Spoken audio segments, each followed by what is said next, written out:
Vítejte všichni u úplně prvního podcastového dílu Rovně a doleva. Pokud jste nás už někdy zahlédli na sociálních sítích, tak víte, že náš projekt je zaměřený na svět ploché dráhy. A my jsme se ji rozhodli posunout zase o kus dál. Odteď nás budete potkávat i tady, na Spotify, Apple Podcast anebo YouTube. Takže si nás prakticky můžete pustit kdykoliv a kdekoliv. Třeba cestou na závody, do práce anebo jen tak doma u kávy. A i když oficiálně letošní závodní sezóna už skončila, my rozhodně brzdit nehodláme, a to doslova. Čeká nás spousta zajímavých rozhovorů, závodních momentů, historek ze zákulisí, no a taky pár novinek ze soukromí. A pozor, nebude to jen o těch, kteří umí jezdit rovně a doleva, ale občas sem pozveme i ty, co se umí položit i do těch pravých zatáček. Ale jak se říká, o tom potom. Dnešní díl bude takový trochu speciální, řekněme malý návrat do minulosti. Tak se usaďte, dejte si něco dobrého a pojďme na to. Příjemných 25 stupňů, lehký vítr, sluneční svit a takové to ticho před bouří. Stojíme v depu pardubického stadionu, kde jsme měli možnost natáčet s juniorskou plochodrážní jedničkou Adamem Bubou Bednářem. A nebylo to jen tak. Natáčeli jsme ho těsně před samotnou zlatou přilbou. To ráno se Adam právě vrátil z polské extraligy, kde, jak mnozí z nás ví, závodí za tým Goržov. A i když v letošní zlaté přilbě města Pardubic nakonec na stupních vítězů nestál, z českých závodníků se dostal nejdále. Čtvrtý nejlepší juniorský závodník na světě, dvojnásobný mistr České republiky juniorů a vítěz třeba 50. zlaté stuhy Adam Buba Bednář. Adame, zapomněla jsem na něco? Myslím si, že ne.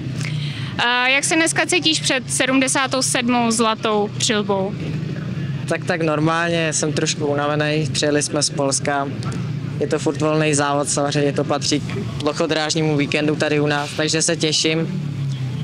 Uvidíme, no. Pojďme se krátce pobavit o seriálu Mistrovství světa. Ty jsi startoval na divokou kartu a celkově si bral 4. místo. Jak na to zpětně pohlížíš? Čekal jsi takový úspěch? Tak před začátkem sezóny jsem si říkal, že bych rád byl do té 8. Po posledním závodě tak mě to 4. místo trošku mrzelo, ale teď, když se na to koukám zpětně, tak jsem za to rád. Jak si říkal, startoval jsem na divokou kartu, takže 4. místo je docela hezký, mám ještě 3 roky tam udělat nějakou medaili. Pojďme se krátce pobavit o polský juniorský extralize. Ty závodí za tamní klub Gořov a v letošní sezóně si předváděl naprosto dechberoucí výsledky. Co podle tebe bylo klíčem takového úspěchu? Klíčem úspěchu, to se asi těžko řekne klíčem úspěchu, ale spíš člověk, jak má dostatek jízdy pak na motorce, tak si začne tak věřit.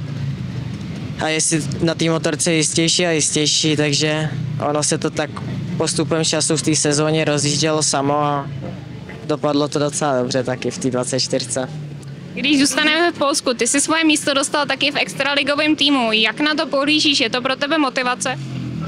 No tak dostal místo, nedostal místo. No celý rok jsem čekal, dostal jsem nějaký 4 šance. Něco se povedlo, něco se nepovedlo, ale nasál jsem nějakou tu atmosféru, takový ten tlak, co v tom Polsku je, tak si na to pomalu zvykám. Není to úplně příjemný teda, ještě s tím bojuju, ale je fajn být v extraligovém týmu a koukat se i na ostatní nejlepší kluky vlastně v té extralize, jak co dělají, jak co funguje, celkově jak to tam na těch závodech probíhá. Šanci na dráhu jsem taky dostal. Nemůžu říct, že se něco úplně povedlo, ale něco se taky teď povedlo, takže... To je asi normální v závodech. Já bych řekla, že do budoucna je to celkem slibující vize a uvidíme, co přijde. Přesně. Když bys nám měl krátce popsat, jak to v takovém profesionálním klubu funguje, co se týče trenérů, zázemí, tréninku, jak to vypadá? Tam to funguje tak, že kdykoliv potřebuji, tak jenom zavolám a jsou schopní mi stejně jako dosvítit o půlnoci, takže tam je to takový vtipný, že ty Poláci tím fakt žijou a je jim úplně jedno, jsou schopní pro to obětovat cokoliv. Takže funguje to tam o něco hodně líp než v Česku, ale myslím si, že zase to má nějaké výhody, nevýhody. Je tam větší tlak mnohem, což tady v Česku není.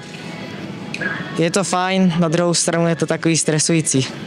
Uvidíme, třeba se nám společnýma silama podaří to podpořit i v Čechách, tak aby to jednoho dne fungovalo tak, jako třeba v tom Polsku. Bylo by to fajn. A závěrem, když by si měl vypíchnout jeden moment z této sezóny, na který vzpomínáš úplně nejradši, jaký by to byl? Asi nemám jediný moment, já si užívám každou chvilku na motorce, takže je to takový těžký usoudit, co je takový nejhezčí moment pro mě, ale ještě není sezóna u konce, takže Pravda. třeba se ještě něco vydaří, ale říkám, no, každá sekunda na motorce je fajn.